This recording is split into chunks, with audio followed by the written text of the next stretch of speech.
बिस्मिल्लाहिर्रहमानिर्रहीम। अस्सलाम वालेकुम डियर स्टूडेंट्स, मेरा नाम दानिश मजीद और आप मेरा यूट्यूब चैनल देख रहे हैं फिजिक्स विद दानिश।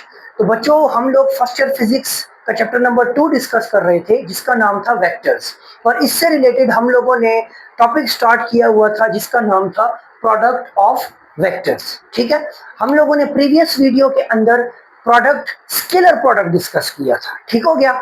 आज की वीडियो में आज का जो हमारा टॉपिक है वो है वेक्टर प्रोडक्ट ऑफ वेक्टर्स। ठीक है, तो मैंने कल प्रीवियस वीडियो के अंदर आप लोगों को थोड़ी सी डिस्कशन इसके हवाले से भी दी थी कि मैंने आपको बताया था कि जब दो वेक्टर्स आपस में मल्टीप्लाई हो और उनका आंसर जब स्केलर क्वांटिटी आए तो ऐसे प्रोडक्ट को बच्चों हम लोग स्केलर प्रोडक्ट कहते हैं। ठीक हो गया।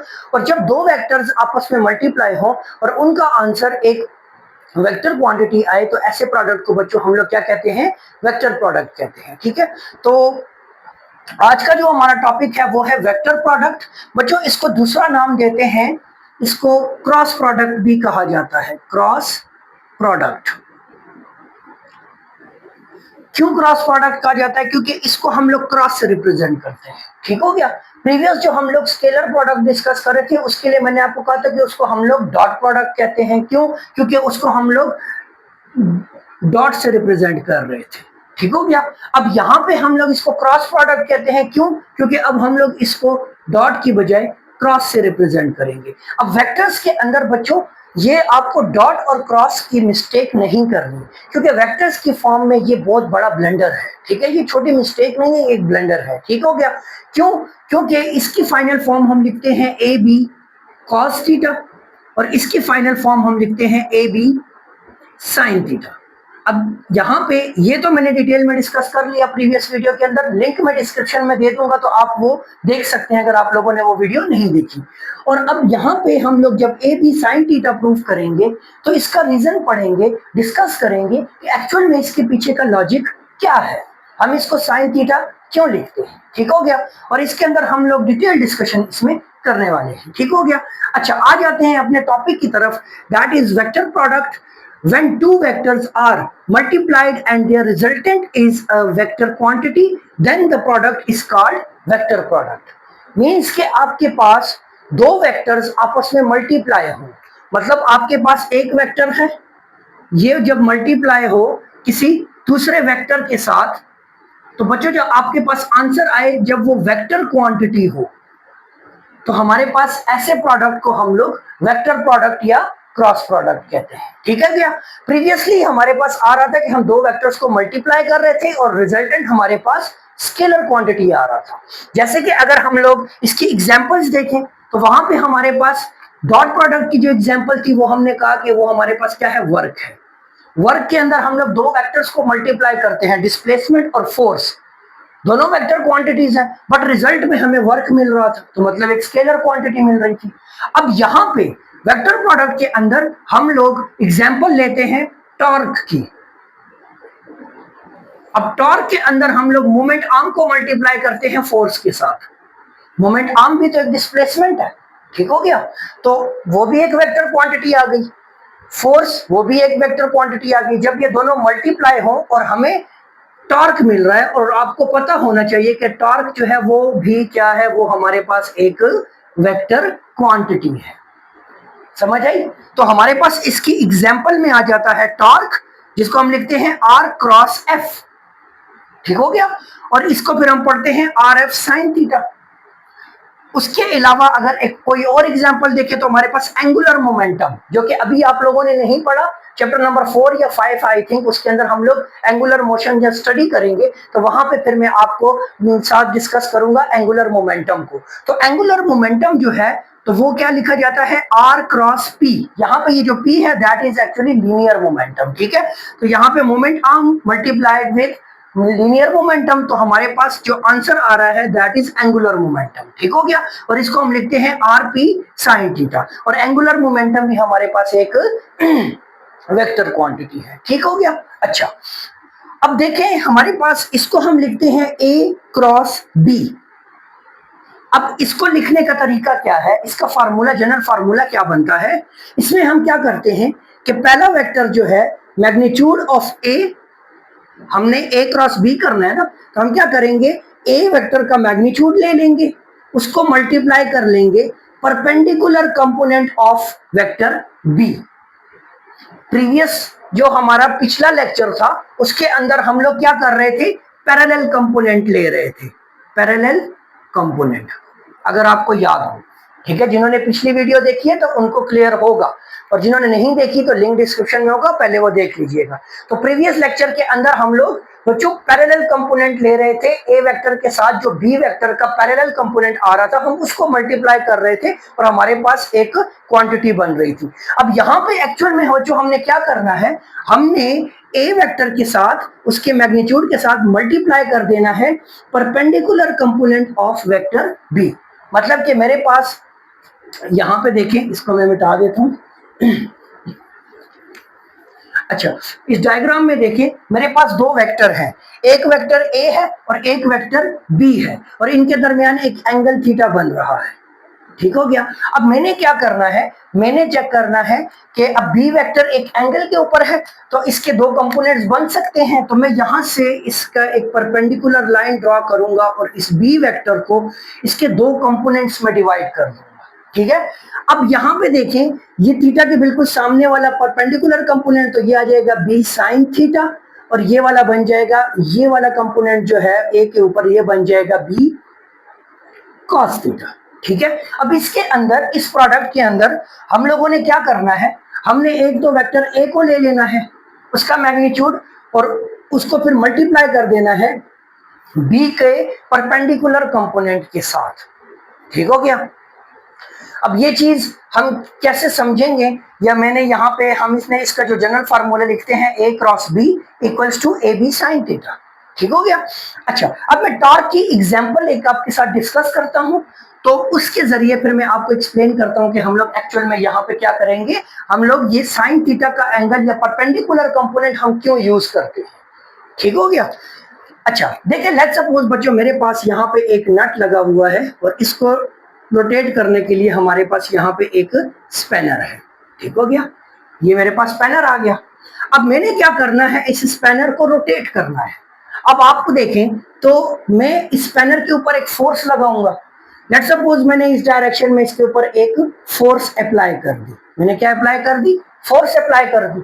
ठीक, अच्छा अब एक वेक्टर तो ये फोर्स वाला आ गया, दूसरा वेक्टर टॉर्क में क्या होगा, इसका मोमेंट आर्म, मतलब के पॉइंट ऑफ रोटेशन, जहां से पॉइंट रोटेशन होती है इस नट के अंदर, वहां से लेके पॉइंट, वो वाला पॉइंट जहां पे फोर्स एक्ट कर रही है। ठीक है, इन दोनों के दरमियान का जो डिस्टेंस होता है इसको मोमेंट आर्म कहा जाता है, और ये मेरे पास आर से रिप्रेजेंट होता है, और ये एक वेक्टर क्वांटिटी है।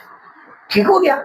अच्छा, अब मेरे पास यहाँ पे फोर्स अप्लाई हो रही है इस पॉइंट के ऊपर। अब मैंने देखना है कि फोर्स एक एंगल के ऊपर, अगर मैं यहीं से इसको थोड़ा सा एक्सटेंड करूं तो मुझे यहाँ पे एक एंगल थीटा बनता हुआ नजर आ रहा है। तो अब मैं क्या करूंगा, खैर मैं इसको रेड लाइन से ड्रॉ कर देता हूँ, इसको मैं रेड से शो कर देता हूँ, ये देखिए, और अगर व्हाइट एक्स ड्रॉ करें तो ये आ गया। ठीक है, यहाँ पे अब देखें तो फोर्स एक एंगल बना रहा है इस मोमेंट आर्म के साथ। अब मैंने क्या करना है, इस फोर्स को इसके कंपोनेंट्स में क्या कर देना है, रिजॉल्व कर देना है। ठीक है, अब ये वाला कंपोनेंट जो है ये फोर्स का कॉज वाला कंपोनेंट बन जाएगा बेस, और ये वाला फोर्स का साइन कंपोनेंट बन जाएगा। ठीक हो गया। अच्छा, अब देखें मैं क्या कर रहा हूं, मैं एक्चुअल में रोटेशन प्रोड्यूस करवा रहा हूं। तो रोटेशन के लिए मेरे पास दो कंपोनेंट आ गए फोर्स के, क्योंकि फोर्स की वजह से तो रोटेशन प्रोड्यूस होगी, टर्निंग इफेक्ट ऑफ फोर्स। अब यहाँ पे एक है कॉस कंपोनेंट, एक है साइन कंपोनेंट। अगर तो आप कॉस कंपोनेंट की डायरेक्शन देखें तो वो बिल्कुल इस तरह है। अब मैं जब, लेट्स सपोज ये एक स्पैनर है और मैंने इसको रोटेट करना है, तो मैं इसके ऊपर फोर्स लगाऊंगा। तो अब कॉस कंपोनेंट की डायरेक्शन देखें तो वो ये रही। अब मैं इस डायरेक्शन में अगर फोर्स लगाऊंगा तो वो रोटेट होने की बजाय एक्चुअल में क्या होगा, वो तो निकल जाएगा। तो मतलब कि कॉस कंपोनेंट तो हमारे पास रोटेशन प्रोड्यूस नहीं करवा रहा। अब बात करते हैं जरा साइन कंपोनेंट की। साइन कंपोनेंट किस डायरेक्शन में है, अपवर्ड डायरेक्शन में। अगर मैं फोर्स इस डायरेक्शन में लगाऊं तो देखें यहाँ पे रोटेशन हो रही है। रोटेशन हो रही है कि नहीं हो रही।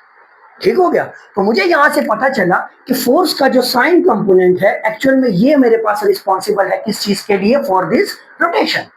तो अब अगर आप इसकी इक्वेशन लिखें तो आप क्या करेंगे, आप लिखेंगे टॉर्क इक्वल्स टू, अब एक पहला वेक्टर जो कि मेरे पास आर है, इसका मैग्नीट्यूड ले लिया, इसको अब मैंने मल्टीप्लाई करना है किसके साथ, sign component, perpendicular component of second vector which is force, तो मेरे पास एफ साइन थीटा आ जाएगा, और अब इन दोनों को मल्टीप्लाई करें तो आपके पास आ जाएगा आर एफ साइन थीटा। अब वेक्टर प्रोडक्ट के अंदर हमारे पास बच्चों हमेशा बात याद रखें कि हमारे पास कौन सा कंपोनेंट यूज होगा, परपेंडिकुलर कंपोनेंट यूज होगा, ठीक हो गया। और यही परपेंडिकुलर कंपोनेंट हमारे पास एक्चुअल में इस रोटेशन को प्रोड्यूस करवाने में हेल्प आउट करता है। और स्केलर प्रोडक्ट के लिए मैंने, और वेक्टर प्रोडक्ट के लिए आपको एग्जांपल भी इसीलिए मैंने टॉर्क की दी, ताकि मैं इसी की एग्जांपल को यूज करके आपको ये कांसेप्ट तरीके से समझा सकूं, ठीक हो गया। अच्छा, अब देखिए बच्चों, मैंने ये चीज तो आपको समझा दी कि मेरे पास एक्चुअल में ए क्रॉस बी जो है तो वो ए बी साइन थीटा के इक्वल कैसे होता है with the help of example, सही। अच्छा, अब देखें, चूंकि मैंने आपको बोला कि मेरे पास ए वेक्टर जब बी वेक्टर से मल्टीप्लाई होगा तो इनका आंसर जो होगा वो भी एक वेक्टर क्वांटिटी होगी, ठीक है। तो अब वेक्टर क्वांटिटी अगर है तो हमें पता है कि वेक्टर क्वांटिटी का सिर्फ मैग्नीट्यूड तो नहीं होता। अगर मैं मैग्नीट्यूड की बात करूं तो मैग्नीट्यूड तो मेरे पास आ जाएगा जी A vector cross B vector equals to A B sine theta. अब ये तो मेरे पास मैग्नीट्यूड है, डायरेक्शन का क्या होगा, तो डायरेक्शन को रिप्रेजेंट करने के लिए हम लोग एन के ऊपर एक कैप यूनिट वेक्टर एन, हम लोग यहाँ पे डायरेक्शन को हम लोग इस यूनिट वेक्टर एन से रिप्रेजेंट करते हैं, ठीक है। अब इस डायरेक्शन को मेजर कैसे किया जाता है, डायरेक्शन को एक्सप्लेन कैसे किया जाता है, हमें कैसे पता चलेगा कि किस पॉइंट पे डायरेक्शन किस तरफ है, क्योंकि रोटेशन हो रही है। तो मेरे पास दो चीजें आ सकती हैं, रोटेशन में हम लोग क्लॉकवाइज की बात करते हैं, मैं लिख देता हूं, हम लोग क्लॉकवाइज डायरेक्शन की बात करते हैं और एंटी क्लॉकवाइज डायरेक्शन की बात करते हैं। ऐसा है कि नहीं, हम लोग क्लॉकवाइज डायरेक्शन की बात करते हैं और साथ में एंटी क्लॉकवाइज डायरेक्शन की बात करते हैं। तो अब इन दोनों डायरेक्शंस को एक्सप्लेन करने के लिए हमारे पास आया, डायरेक्शन को एक्सप्लेन करने के लिए आया right hand rule. Right hand rule के अंदर हम लोग इस डायरेक्शन को रिप्रेजेंट करते हैं।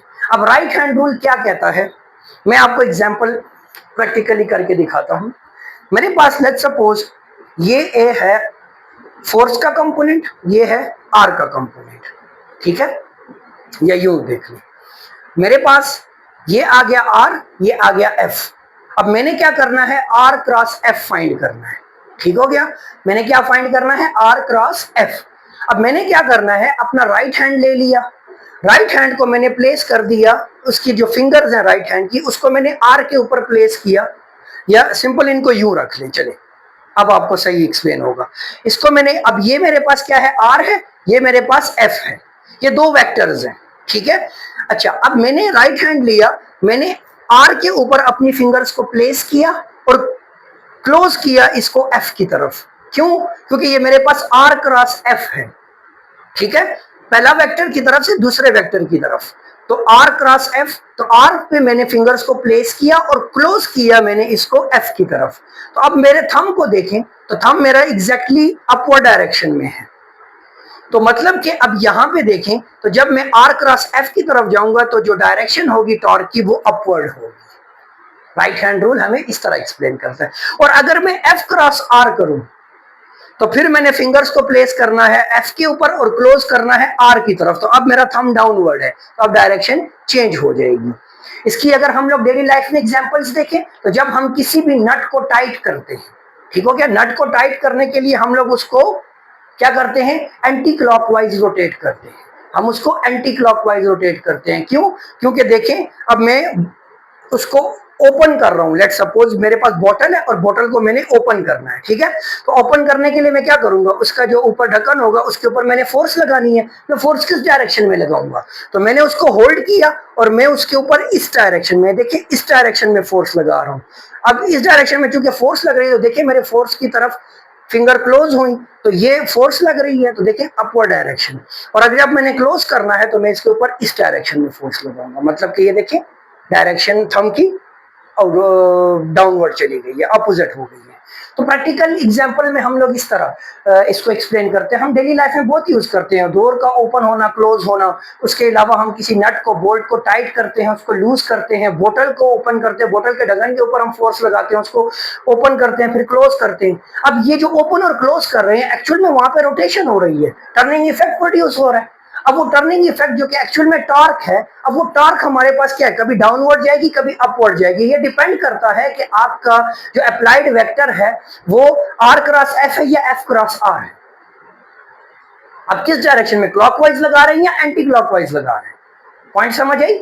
तो यहाँ पे हम लोगों ने एक्सप्लेन किया कि डायरेक्शन को फाइंड करने के लिए बच्चों हम लोग राइट हैंड रूल का यूज करते हैं, ठीक हो गया। और उसमें भी फिर डिपेंड करता है कि देखें अभी मैं आपको प्रॉपर्टीज जब एक्सप्लेन करूंगा तो आपको ये डायरेक्शन का कांसेप्ट सही प्रॉपरली उस तरह एक्सप्लेन हो जाएगा, ठीक है। तो यहां तक उम्मीद करता हूं कि आपको सारी चीजें समझ आई होंगी कि मेरे पास एक्चुअल में मैग्नीट्यूड रिप्रेजेंट होता है इससे ए बी साइन थीटा से, और डायरेक्शन को हम रिप्रेजेंट करते हैं राइट हैंड रूल से, ठीक हो गया। अच्छा, अब बात करते हैं इसकी प्रॉपर्टीज की।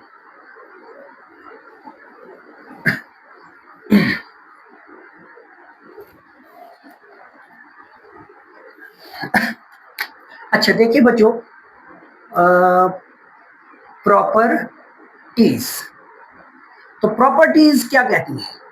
पहली प्रॉपर्टी ये क्या है, फर्स्ट प्रॉपर्टी कि ये कम्यूटेटिव लॉ को ओबे नहीं करेगी, do not obey commutative, not obey commutative property. ये कम्यूटेटिव प्रॉपर्टी को ओबे नहीं करती। स्केलर प्रोडक्ट में हम क्या डिस्कस कर रहे थे कि वो कम्यूटेटिव प्रॉपर्टी को ओबे कर रही थी, मतलब उसमें हम लिखते थे कि ए डॉट बी जो था ये इक्वल होता है बी डॉट ए के, बट यहां पे ऐसा नहीं है। यहां पे A cross B, A vector cross B vector not equals to B cross A vector. हाँ, अलबत्ता इसमें यह चीज आ सकती है कि A vector cross B vector equals to minus B vector cross A vector. अब यहाँ पे माइनस का साइन क्यों है, और आप कंफ्यूज हो रहे हैं कि सर ये आप क्या कर रहे हैं, मैं अभी आपको बताता हूँ। देखिए अभी हम लोगों ने एग्जांपल डिस्कस की कि मेरे पास ये मेरे पास आर है, ये एफ है, ठीक है। तो आर एफ, अब मैं क्या करता हूं, आर क्रॉस एफ करता हूं, ठीक है। देखें जरा, पहले वेक्टर आर है फिर एफ है, तो या सिंपल इस एग्जांपल को ले लें, ये वेक्टर ए है ये वेक्टर पी है, ठीक हो गया। अब मैं क्या कर रहा हूं, ए क्रॉस पी फाइंड कर रहा हूं। तो जब मैं ए क्रॉस बी फाइंड करूंगा तो मैंने सिर्फ मैग्नीट्यूड नहीं फाइंड करना बच्चों, मैंने आपको कहा कि ये वेक्टर क्वांटिटी है, इसका रिजल्ट इसकी डायरेक्शन भी होगी। तो जब मैं ए क्रॉस बी करूंगा तो ए पे मैंने फिंगर्स को रखा, बी की तरफ क्लोज किया तो थंब अपवर्ड है, ठीक हो गया। अब जब मैं बी क्रॉस ए करूंगा तो मैं फिंगर्स को बी के ऊपर रखूंगा और क्लोज करूंगा तो थंब डाउनवर्ड है। तो मतलब कि डायरेक्शन अपोजिट हो जाती है। इस वजह से हम लोग ये नहीं कह सकते कि ए क्रॉस बी का जो प्रोडक्ट है वो इक्वल होगा बी क्रॉस ए के। हाँ, अगर आप इसको नेगेटिव साइन के साथ लें तो फिर ये पॉसिबल है। नेगेटिव साइन क्या शो करेगा, नेगेटिव साइन शो करेगा ऑपोजिट डायरेक्शन, ठीक हो गया। तो इसी वजह से हमारे पास ये कम्यूटेटिव लॉ को ओबे नहीं करती, ठीक है। अच्छा, सेकेंडली अगर हम देखें इसके अंदर सेकेंड प्रॉपर्टी अगर मैं देखूं तो मेरे पास जब दो वेक्टर्स पैरेलल हों, मतलब कि मेरे पास पैरेलल वेक्टर्स हों,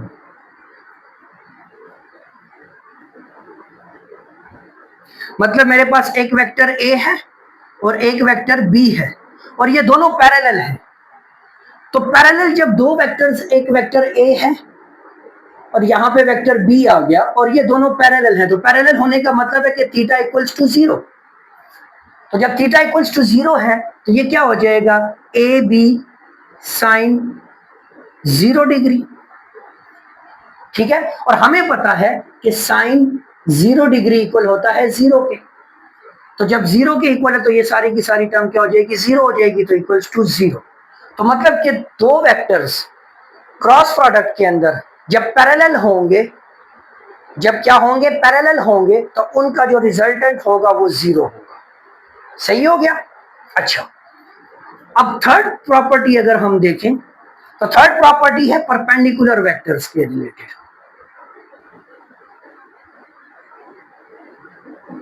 यहां पे पैरेलल भी हो सकते हैं और एंटी पैरेलल भी हो सकते हैं। ठीक है, ये पॉइंट अच्छा है, मेरे माइंड में आ गया। लेट्स सपोज कि ये एंटी पैरेलल हो गए, तो एंटी पैरेलल में थीटा कितना होता है बच्चों, एंटी पैरेलल में थीटा होता है 180 डिग्री। तो उस कंडीशन में भी ये जीरो ही होगा, क्योंकि साइन जीरो पे जीरो होता है और 180 पे जीरो होता है। ठीक है, और 90 पे 1 होता है और 270 पे 1 होता है। ठीक हो गया। तो इस वजह से हमारे पास थीटा 180 के ऊपर भी क्या होता है, साइन 180 जो है तो वो जीरो होता है, sine 180 degree equals to zero. अब जब परपेंडिकुलर वेक्टर्स की बात आएगी, परपेंडिकुलर वेक्टर्स, तो मेरे पास क्या होगा, परपेंडिकुलर वेक्टर्स मतलब कि मेरे पास एक वेक्टर ए है और ये मल्टीप्लाई हो रहा है वेक्टर बी के साथ, और ये दोनों परपेंडिकुलर हैं, तो इसका मतलब है कि ए बी साइन 90 डिग्री, और हमें पता है कि साइन 90 डिग्री किसके इक्वल होता है, 1 के इक्वल होता है। तो ए बी इंटू 1 और यहां से ए बी। तो मतलब कि जब दो वेक्टर्स क्रॉस प्रोडक्ट के अंदर या वेक्टर प्रोडक्ट के अंदर एक दूसरे के परपेंडिकुलर होंगे तो उनका रिजल्ट जो होगा वो मैक्सिमम होगा। और यहां पे भी देखें हम लोग क्या कर रहे हैं, मैग्नीट्यूड ऑफ ए को मल्टीप्लाई कर रहे हैं with perpendicular component of B के साथ। तो क्रॉस प्रोडक्ट में जब भी परपेंडिकुलर कंपोनेंट आएगा तो आपके पास रिजल्टेंट मैक्सिमम होगा। सही हो गया, उम्मीद करता हूं पॉइंट आपको समझ आया होगा। ठीक हो गया। अच्छा, अब यहां पे एक और प्रॉपर्टी आती है जो कि इन टर्म ऑफ कंपोनेंट्स है। तो ये प्रॉपर्टीज आप लोग नोट कर लें, तो मैं इसको मिटा देता हूं क्योंकि वो प्रॉपर्टी थोड़ी डिटेल्ड है। तो आपने इसको नोट नहीं किया तो वीडियो को स्टॉप करके आप इसको नोट कर लीजिएगा। अच्छा, अब 4 नंबर प्रॉपर्टी जो है वो इसके कंपोनेंट्स से रिलेटेड है। अब लेट सपोज मेरे पास दो वेक्टर्स हैं, उनके कंपोनेंट्स आपस में मल्टीप्लाई हो रहे हैं, तो हम उनको कैसे मल्टीप्लाई करेंगे, उसको मल्टीप्लाई करने का तरीका क्या है। तो बच्चों परेशान नहीं होना, समझ आई, A cross B equals to what. Let suppose A के कंपोनेंट है, हम 3 कंपोनेंट ले लेते हैं, A of X I plus A of Y J. Previous video में मैंने आई जे और के का कॉन्सेप्ट एक्सप्लेन किया हुआ है, यूनिट वेक्टर्स मैंने स्केलर प्रोडक्ट वाली वीडियो में एक्सप्लेन कर दिए हैं। ठीक हो गया। अच्छा, और ए ऑफ जेड और साथ में के। इसी तरह बी का भी, अब इनके दरमियान हम लोग क्रॉस प्रोडक्ट कर रहे हैं, तो बी का आ जाएगा B of X plus B of Y plus B of Z. यहाँ पे आई आ जाएगा, यहाँ पे जे आ जाएगा और यहाँ पे के आ जाएगा। सही हो गया। अच्छा, अब आपने इनको क्या करना है, आपस में मल्टीप्लाई करना है। तो बच्चों बात याद रखें कि हमारे पास डॉट प्रोडक्ट वाली मल्टीप्लिकेशन नहीं होगी। आप लोगों ने यहाँ पे यूं नहीं करना कि पहले इस टर्म को इस सारे के साथ मल्टीप्लाई कर दिया, फिर इसको इस सारे के साथ और फिर इसको इस सारे के साथ, नहीं, ऐसे नहीं होता। समझ आई है, यहाँ पे थोड़ी कहानी वही है। अब देखिए जरा, इसमें हम लोग अप्लाई करेंगे मैट्रिक्स फॉर्म को। हम एक मैट्रिक्स ड्रॉ करेंगे, एलो जी आ गया मैट्रिक्स। अब सर मैथमेटिक्स पे किधर चले गए हो, बट क्या करें, mathematics is the language of physics. तो मैथमेटिक्स नहीं आती तो फिजिक्स भूल जाओ, है जी। अच्छा, तो यहाँ पे आ जाएगा आई जे और के। मैंने क्या कर दिया, ये जो तीनों यूनिट वेक्टर्स हैं इनको मैंने एक रो में लिख दिया। उसके बाद में first vector A of X, A of Y, A of Z, पहले वेक्टर हमेशा सेकंड रो में लिखा जाएगा और जो लास्ट वेक्टर होगा वो लास्ट रो में लिखा जाएगा। B of X, B of Y, sorry B of Y, B of Z. अब क्या करना है, अब इनका डिटर्मिनेंट लेना है। बट सर ये तो 3x3 का मैट्रिक्स है, हम इसका डिटर्मिनेंट कैसे लेंगे। तो बच्चों घबराना नहीं है, आए दिखाता हूं कैसे लेंगे। हम इसको एक्सपेंड करेंगे, हम इसको क्या करेंगे, एक्सपेंड करेंगे R1 के साथ, फर्स्ट रो R1 के साथ में हमने इसको क्या कर देना है, एक्सपेंड कर देना, एक्सपेंशन कर दो। अब कैसे होगा, तो देखो मैं बताता हूं ना, घबराने की जरूरत नहीं है। सबसे पहले हम लोग लिख लेंगे I, ठीक है, ये I मैंने यहां पे लिख दिया और मैंने यहां पे 2 दीवारें बना दी, लो जी 2 दीवारें बन गई, ठीक है। फिर मैंने लिखना है J। अब यहां पे आपने एक बात याद रखनी है, अगर आपने I को पॉजिटिव लिया है तो आप J को नेगेटिव लोगे। I को अगर आपने पॉजिटिव लिया तो J को नेगेटिव लोगे। फिर साथ में 2 दीवारें बना दो, लें जी सर 2 दीवारें बना दी। उसके बाद क्या, उसके बाद अब आपने लिखना है K, तो अब K को पॉजिटिव ले लेना है, मतलब K शहजादो, देखो शहजादो और शहजादो, अच्छा हाई जो है वो मैंने लिखा, उसके साथ 2 दीवारें, माइनस J के साथ 2 दीवारें, अब प्लस K के साथ इधर भी बना दो 2 दीवारें, हैं जी, दीवारें बनाई जाओ बस, ठीक है, मिस्त्री बने पड़े हैं। चले वापस आते हैं टॉपिक। अब यहाँ पे देखिए तो हमारे पास अगर पहला पॉजिटिव है ना बच्चों, दूसरा नेगेटिव होगा, फिर पॉजिटिव, फिर नेगेटिव, फिर तो मतलब ये बढ़ता जाएगा, लेकिन हम लोग यहीं पे रहेंगे, फिजिक्स में इतना डिटेल में नहीं जाना होता। हाँ अलबत्ता अगर आपने पहले को नेगेटिव ले लिया तो दूसरे को पॉजिटिव लोगे, तीसरे को अगेन नेगेटिव लोगे, सही हो गया। बट आप ये वाला देखें कि हम पॉजिटिव नेगेटिव और पॉजिटिव ही रखते हैं। अब सर आगे भी तो जाए ना, अब आगे क्या करना है ये भी तो बताएं। अब बच्चों देखो आगे ये करना है कि जहां पे आई है, जिस रो में और जिस कॉलम में, उसको भूल जाओ, मतलब कि मेरे पास ये वाली रो और ये वाला कॉलम भूल जाओ, तो पीछे क्या रह गया, A of Y, A of Z, B of Y, B of Z.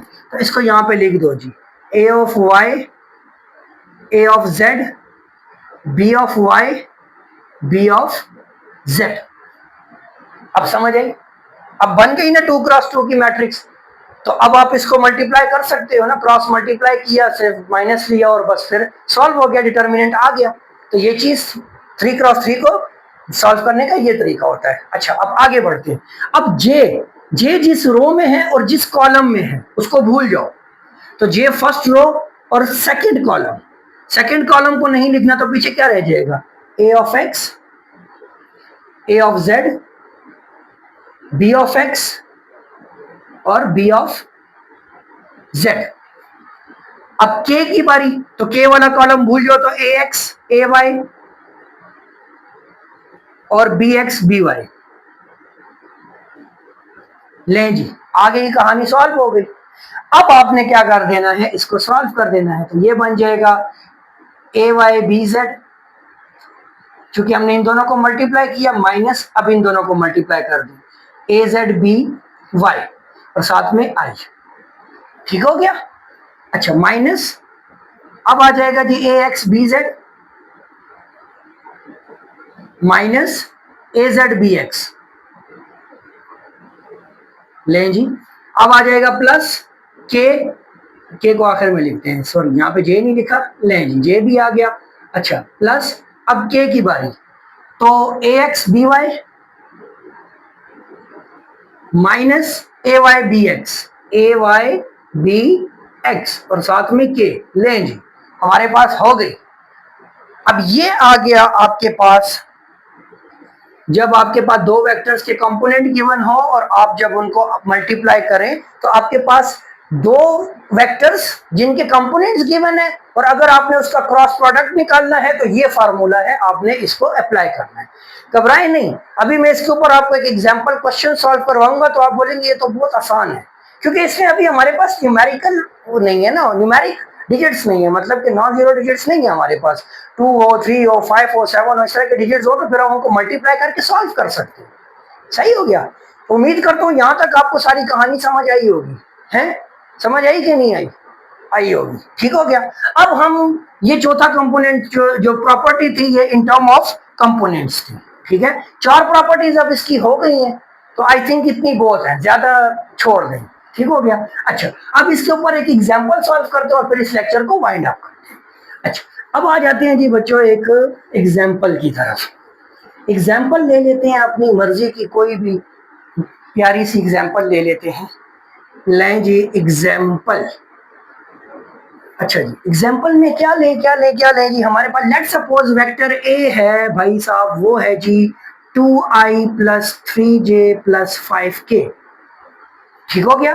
और एक वेक्टर बी है जो कि है हमारे पास 5i plus 2j plus 1k।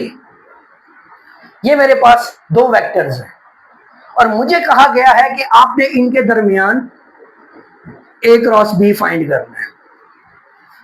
अब मैंने कैसे फाइंड करना है, तो घबराना नहीं है बच्चों। आपने क्या करना है, चले ब्लू मार्कर को कंटिन्यू करते हैं। पहले तो दो दीवारें लगा दी। इससे टॉपिक के अंदर ना दीवारें बड़ी बनती है, बंदा मिस्त्री बना पड़ा होता है। बट चलिए, आई जे और के को पहली रो में लिखा, आई जे और के। उसके बाद पहला वेक्टर ए क्रॉस बी है, तो ए पहला वेक्टर है तो उसके नंबर्स 2 3 5, तो आई के नीचे 2, जे के नीचे 3, के नीचे 5। उसके बाद बी 5 2 1, तो यहां पे आ जाएगा 5 2 1, ठीक है। अब क्या करते हैं जी, अब इसको सर एक्सपेंड कर लेंगे, एक्सपेंड विद R1 रो 1 से एक्सपेंड करेंगे। रो 1 हम क्यों लेते हैं, क्योंकि हमारे पास यूनिट वेक्टर्स रो 1 में है, ठीक है। आप लोग जब इसको मैथमेटिक्स में सॉल्व करोगे तो वो फिर एक अलग लेवल पे होती है, ठीक है, डिस्कशन, उसमें फिर आपकी मर्जी होती है। अब कॉलम से एक्सपेंड करते हो कि रो 2 से करते हो कि रो 3 से करते हो, बट इसमें हम लोग रो 1 से ही करेंगे। क्यों? क्योंकि आसानी हो जाएगी, यूनिट वेक्टर्स ऑटोमेटिकली बाहर हो जाएंगे, ठीक हो गया। अच्छा, अब हम लोग शेजाद ले लेते हैं आई, साथ में आ जाएगा आई जिस रो में है जिस कॉलम में है। भूल जाओ तो 3 5 2 1, तो यहाँ पे दीवार लगाओ 3 5 2 1, दीवार बंद। फिर माइनस जे, फिर जे रो में है और कॉलम में तो 2 5 5 1, तो 2 5 5 1। फिर उसके बाद प्लस के, फिर दो दीवारें और के वाला ये रो और ये कॉलम गया तो 2 3 5 2, तो यहां जाएगा 2 3 5 2, दीवार क्लोज। अब आ जाओ शहजादो, ये हो जाएगा जी आई अपनी जगह पे, 3 1 जा 3 माइनस 5 2 जा 10, ठीक है, माइनस जे आ गया, इधर आ जाएगा 2 1 जा 2 माइनस 5 5 जा 25, ठीक हो गया। क्रॉस मल्टीप्लाई करना है, इसको इससे मल्टीप्लाई कर दिया, माइनस इसको इससे मल्टीप्लाई कर दिया, फिर प्लस के आ गया, यहां पे आ जाएगा 2 2 जा 4 माइनस 5 3 जा 15।